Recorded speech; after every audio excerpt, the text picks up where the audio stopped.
Good evening दोस्तों। मैं संदीप आज आपको एक ऐसी महत्वपूर्ण जानकारी प्रदान करने के लिए ला एक्सपर्ट पॉइंट चैनल के माध्यम से आपके समझ प्रस्तुत हुआ हूँ, जिसमें कि मैं आपको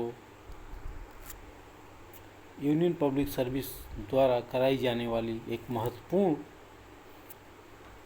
सेवा, जिसे सीबीआई सेंट्रल इंटेलिजेंस ब्यूरो के नाम से जाना जाता है, के अंतर्गत एपीओ तथा पीपी की वैकेंसी एक साल पहले निकाली गई थी, जिसके एग्ज़ाम की तिथि 19 सितंबर 2021 घोषित की जा चुकी है।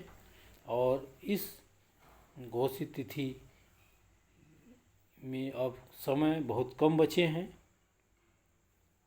तो आइए हम समय को ज़ाया न करते हुए मेन पॉइंट पे आते हैं और इसके सिलेबस के बारे में एक मिनट चर्चा कर लेते हैं कि इसमें क्या क्या आपको पढ़ना है।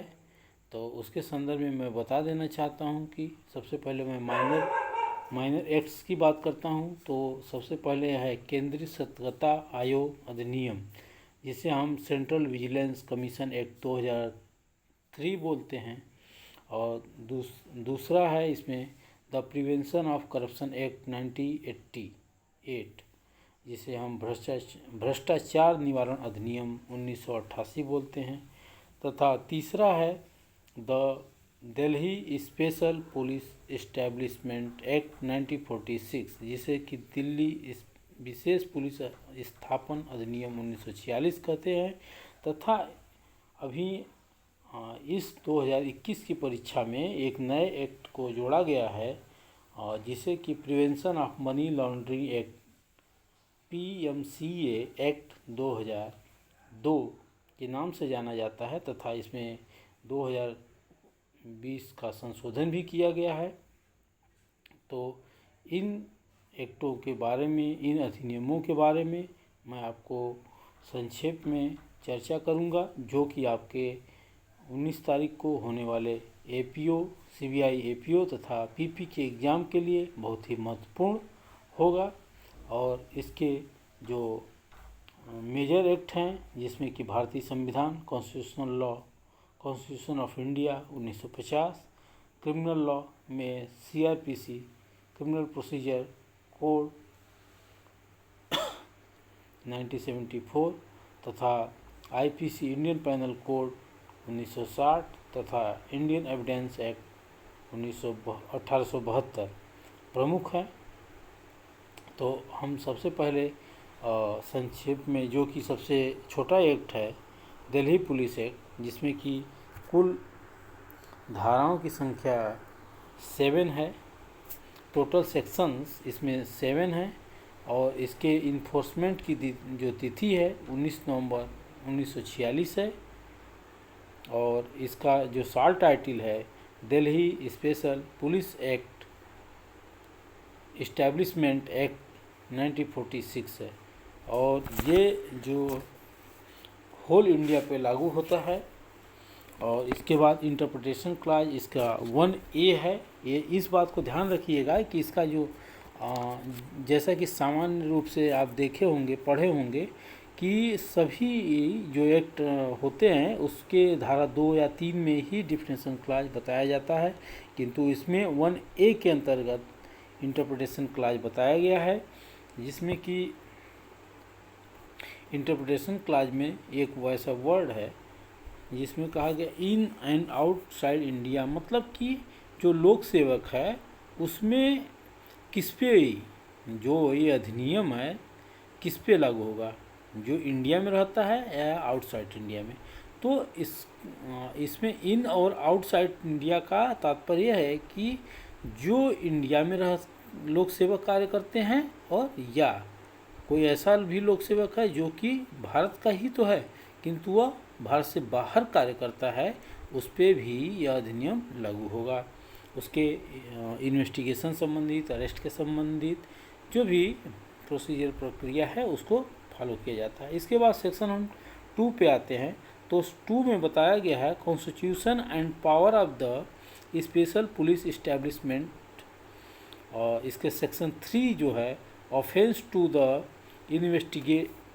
Investigated by special police establishment. इसके बाद नेक्स्ट सेक्शन है section 4, superintendent and administration of the special police establishment. इसके बाद जो एक सेक्शन जोड़ा गया है इसमें नया, वो सेक्शन है 4A। 4A में जो है बताया गया है कि committee for the appointment of the director, मतलब कि 4A ये बताता है कि कमेटी के द्वारा अपॉइंटमेंट ऑफ द डायरेक्टर, एक कमेटी बनाई जाएगी जिसका जो कि एक डायरेक्टर की नियुक्ति करेगी। फिर इसके जो सेक्शन 4B है उसमें term and condition of the service of the director की बताया गया है तथा इसका section 4BA director of the prosecution की बात करता है, जो कि बहुत ही महत्वपूर्ण है। आप इसको ज़रूर याद रखे रहिएगा, इस चीज़ को ध्यान में रखिएगा कि ये जो सेक्शन 4B है ये बहुत ही महत्वपूर्ण सेक्शन है कि डायरेक्टर ऑफ द प्रोसिक्यूशन किस सेक्शन में है, 4BA। और 4C में है अपॉइंटमेंट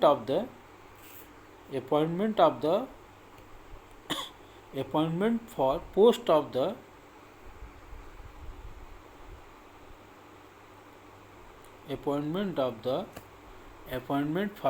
ऑफ द सुपरिटेंडेंट एवो extension and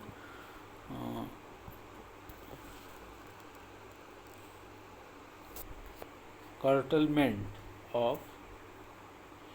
of their tenure etc। और इसका सेक्शन जो 5 है वो बताता है एक्सटेंशन के बारे में। सेक्शन जो इसका सेक्शन 5 है वो extension of the power and jurisdiction of the special police establishment of the areas. और फिर सेक्शन 6 जो है उसको कंसेंट की बात करता है, consent of state government to exercise of power and jurisdiction, मतलब कि इस एक्ट के अंतर्गत यदि कोई इससे स्पेशल पुलिस है जो बनाए गए हैं उसको विदाउट मतलब सेंट्रल गवर्नमेंट के कंसेंट के पावर यूज नहीं कर सकता, मतलब कि कंसेंट के बाद ही इसका पावर यूज करेगा। फिर कहता है कि सेक्शन 6A में बताया गया है approval of central government to conduct inquiry of investigation. Approval लेना पड़ता है किसका, सेंट्रल गवर्नमेंट का। इसका बहुत दुरुपयोग किया जाता है, इस सेक्शन का बहुत ही दुरुपयोग किया जाता है। अगर सेंट्रल गवर्नमेंट चाहती है तो इंक्वायरी कंडक्ट करा सकती है या नहीं करा सकती है, क्योंकि उसको अप्रूवल देना पड़ता है। तो इस सेक्शन का पॉलिटिकली दुरुपयोग किया जाता है।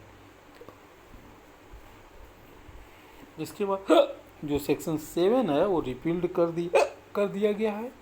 इसके बाद हम इससे संबंधित जो महत्वपूर्ण क्वेश्चन है उसको मैं बताना चाहूँगा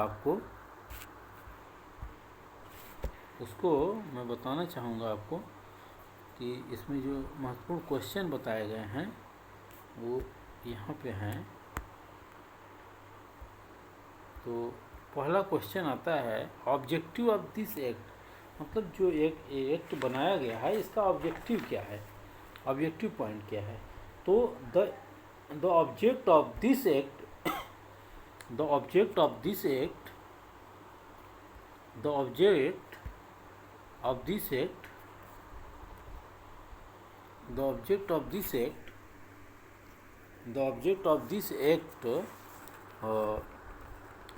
is to retain the special police staff which was set up in 1943 under the Special Police Establishment War Department Ordinance 22 of 1943, and then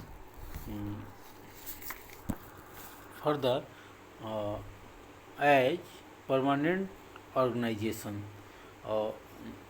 further, the special police staff was created to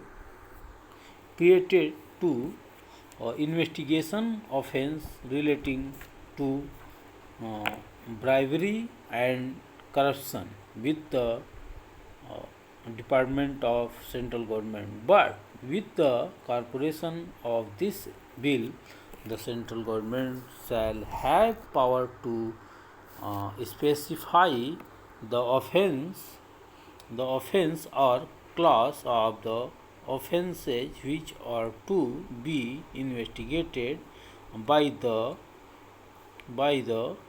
now set of Delhi Special Police Establishment. Further, the Delhi Special Police Establishment Bill got passed by the legislative and received its assent on 19 सितंबर 46। जैसा कि आपको इस बात को ध्यान में रखना होगा कि जो लेजिस्लेचर असेंबली ने इसको कंसेंट दिया, वो तिथि जो एग्ज़ाम की तिथि है सेम है, 19 सितंबर 1946।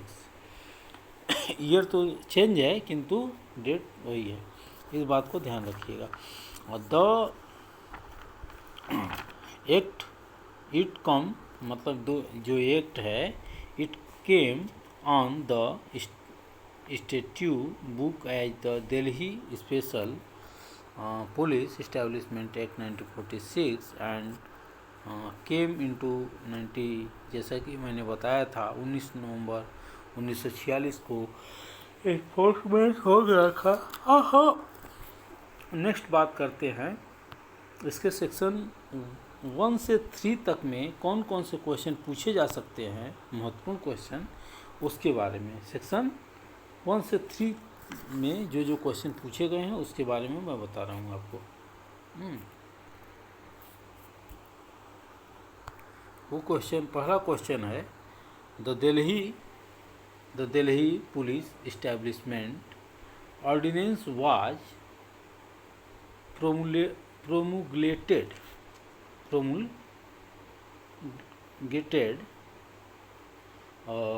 कब हुआ तो 25 सितंबर 1946 को कब होगा प्रोमोलेट।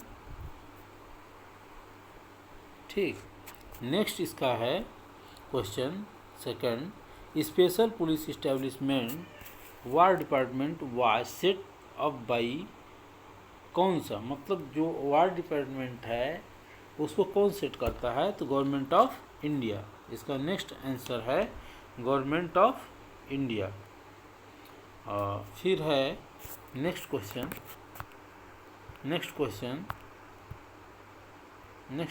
है इसका नेक्स्ट क्वेश्चन है what was the main purpose क्या है, main purpose of the special police establishment war department. इसका मेन पर्पज है कि investigation offence of bribery and corruption with department of central government. और नेक्स्ट क्वेश्चन है DSPE मतलब कि Delhi special police establishment act bill received it ascent on 19 सितंबर 1946। और next है दिल्ली स्पेशल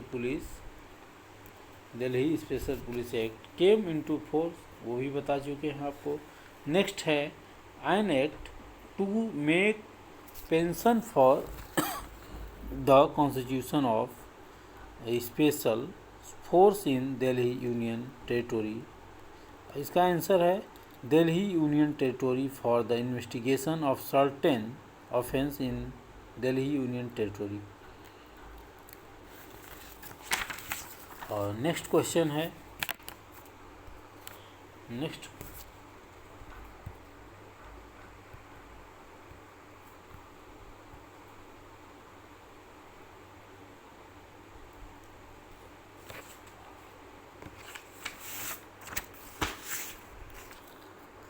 नेक्स्ट क्वेश्चन है इसका, the Delhi special police establishment act 1946 extend to,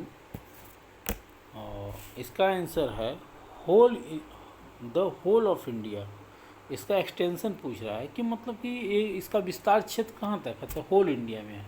और फिर नेक्स्ट क्वेश्चन है 8, according to section 1A word and expression used in the Delhi Special Police Establishment Act 1940 which are not defined or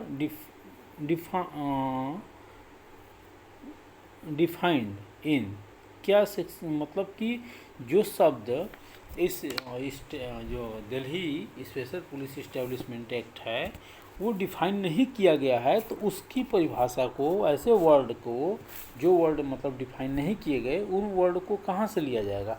तो कहता है कि वो अंडर CBC मतलब civil जो सेंट्रल विजिलेंस एक्ट है, विजिलेंस कमीशन एक्ट है 2003, उसके अंतर्गत जो शब्द परिभाषित किए गए हैं उसी से लिया जाएगा। फिर इसके बाद कहता है कि नेक्स्ट क्वेश्चन है कि according to section 2 who may constitute in Delhi Special Police Establishment Act, तो इसका आंसर है central government.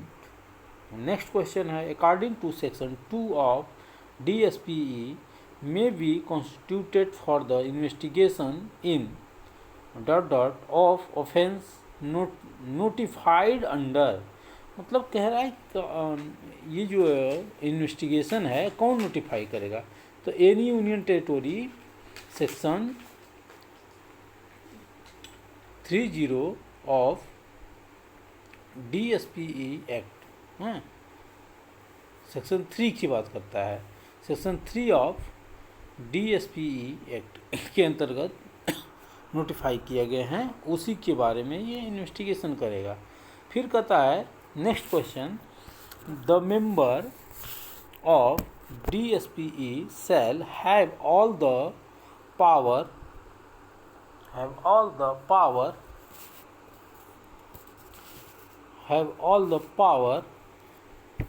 our duties, privilege and liability in relation to investigation and arrest those out, तो कहता है यूनियन मतलब any union territory, मतलब कि कहाँ उसकी लाइबिलिटी जो है, ड्यूटी है, प्रिविलेज है, कहाँ तक का होगा। तो कहता है कि पूरा जो एनी यूनियन टेरिटोरी है जो, वहाँ तक इसका पावर, ड्यूटी और लाइबिलिटी होगा, इन्वेस्टिगेशन का और अरेस्ट करने का इस पावर होगा। फिर नेक्स्ट क्वेश्चन है कि according to section 2 which police officer shall have the power of officer in charge, तो इसका आंसर है ऑफ पुलिस स्टेशन, तो कहता सब इंस्पेक्टर को पावर होगा। इसके अंतर्गत किसको होगा भाई, सब इंस्पेक्टर को, सब इंस्पेक्टर को होगा। और फिर कहता है नेक्स्ट है कि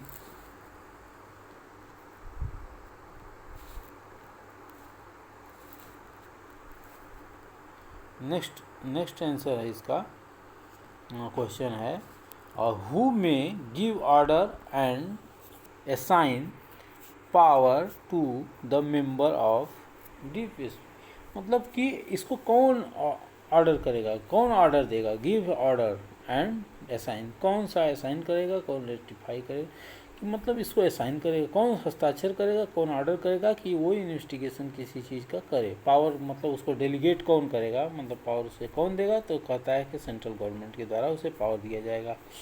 फिर कहता है नेक्स्ट क्वेश्चन कि अकॉर्डिंग टू सेक्शन 3 हु में notify the class of offences which are investigated, तो इसके संदर्भ में इसका आंसर है कि डी, मतलब central government of India notify करे, मतलब नोटिफाई करेगा। फिर नेक्स्ट क्वेश्चन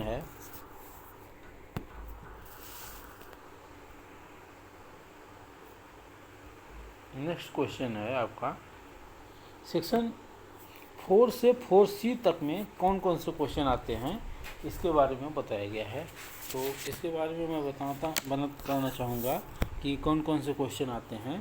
तो कौन सा सेक्शन है? सेक्शन 4 से 4C तक। तो फर्स्ट क्वेश्चन इसमें आता है,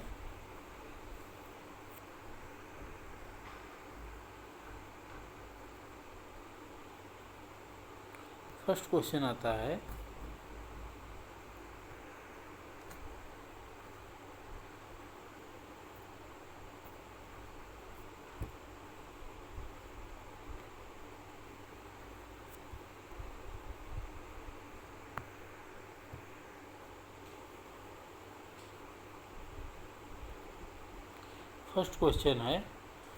in investigation of offence under police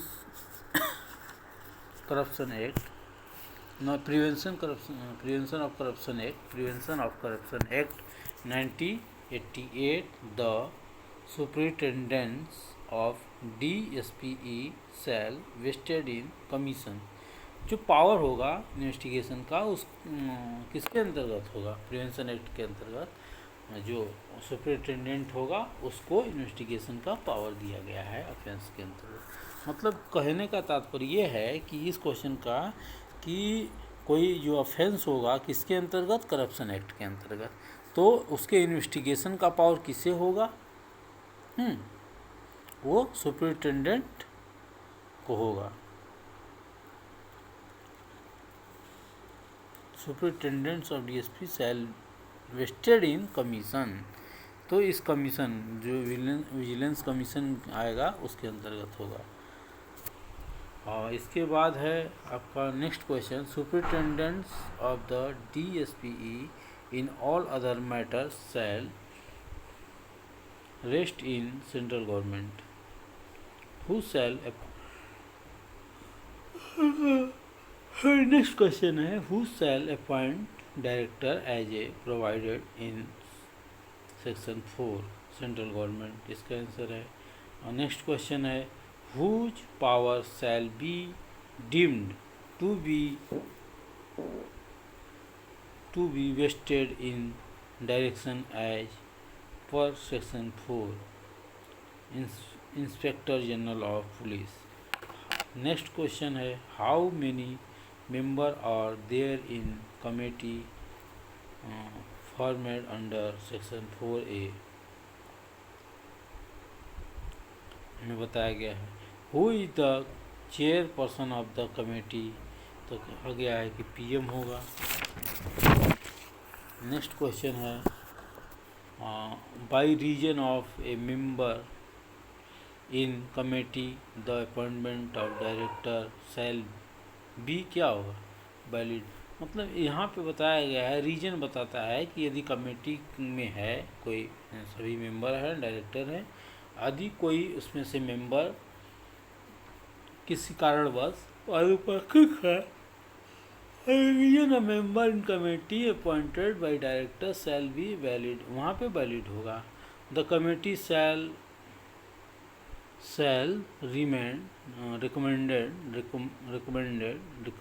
recommend a panel of affairs on the basis of in investigation of anti corruption cases.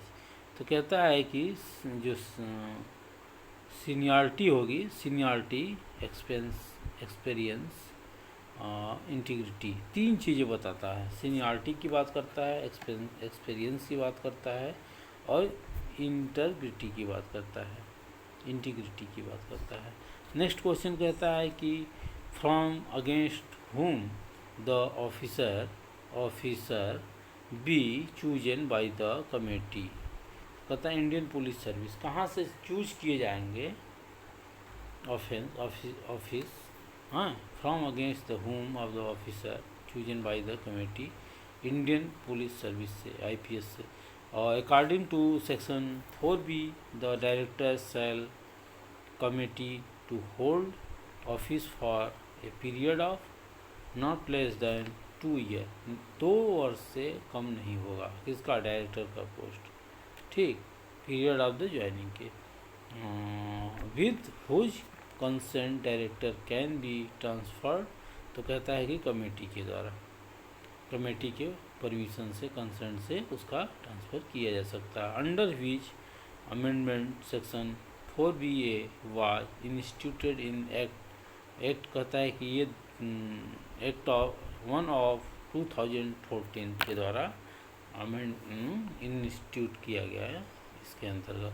फिर नेक्स्ट क्वेश्चन है, the director of prosecution shall function under the overall supervision and control of director, तो किसके control में होगा, supervision में होगा, कौन, function, director of prosecution का जो आपको मैंने बताया था 4BA में, तो उसका जो सुपरविजन किसके में होगा, वो सुपरविजन होगा डायरेक्टर के अंतर्गत।